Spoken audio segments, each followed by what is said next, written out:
മുത്തൂറ്റ് ഗ്രൂപ്പിലെ പോൾ എന്നു പേരുള്ള ഒരാൾ കൊല്ലപ്പെട്ടിരിക്കുന്നു. അദ്ദേഹത്തിൻ്റെ ഡെഡ് ബോഡി മോർച്ചറിയിലേക്ക് മാറ്റിയിരിക്കുന്നു.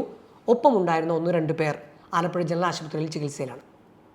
അന്ന് അവിടെ ഉണ്ടായിരുന്ന ആദ്യത്തെ ആൾ പോൾ മുത്തൂറ്റിൻ്റെ വണ്ടി ഓടിച്ചിരുന്ന് അവകാശപ്പെടുന്ന ഒരാളാണ്. അദ്ദേഹത്തിൻ്റെ പേര് ഞാനിപ്പോൾ കൃത്യമായി ഓർക്കുന്നില്ല. ആദ്യത്തെ ഇൻ്റർവ്യൂ പുള്ളിയുടെ ആയിരുന്നു. ഞങ്ങൾ ചോദിച്ചപ്പോൾ അവ്യക്തമായ കുറേ ചോദ്യങ്ങൾ. അതിനിടയിൽ പോലീസ് വന്ന് മൊഴിയെടുക്കാറുണ്ട്. ദയവേത് മാധ്യമപ്രവർത്തകർ പുറത്തു പോകണമെന്ന് പറയുന്നു. ഞങ്ങൾ പുറത്തേക്ക് വരുന്നു. നമുക്ക് പരിചയമുള്ള പോലീസുകാരാണ് ഈ വിഷയം കൈകാര്യം ചെയ്യുന്നതെങ്കിലും ആരും അങ്ങോട്ടും ഇങ്ങോട്ടും വ്യക്തതയില്ലാത്ത ഉത്തരങ്ങൾ തരുന്ന ഒരു സാഹചര്യം. ഒരുപക്ഷെ നമ്മുടെ മാധ്യമപ്രവർത്തന ജീവിതത്തിൽ എന്നെ സംബന്ധിച്ച് ഒരു വ്യവസായ പ്രമുഖൻ ആലപ്പുഴയിൽ കൊല്ലപ്പെടുന്നു. ആലപ്പുഴയിൽ അന്ന് ഞാൻ ഏഷ്യാനെറ്റ് ന്യൂസിൻ്റെ റിപ്പോർട്ടറാണ്. ഒരു പരിധിവരെ എല്ലാ പ്രമുഖ ചാനലിലെ റിപ്പോർട്ടർമാരുള്ള ഒരു സമയം കൂടിയായിരുന്നു ആലപ്പുഴയിൽ അന്ന്.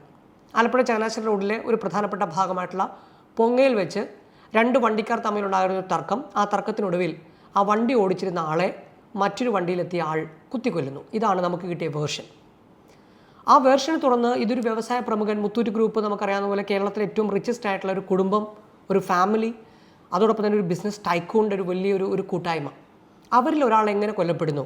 വളരെ ഒരുപാട് ചോദ്യങ്ങൾ നമുക്ക് തന്നെ കോമൺ സെൻസോടെ ചിന്തിക്കുമ്പോൾ തന്നെ ഇതൊരു അവ്യക്തമായ കൊലപാതകമാണല്ലോ, അവ്യക്തമായ കാരണങ്ങളാണല്ലോ കൊലപാതകത്തിൽ നിരത്തുന്നതെന്നുള്ള ചോദ്യങ്ങൾ ഒട്ടനവധിയായിരുന്നു.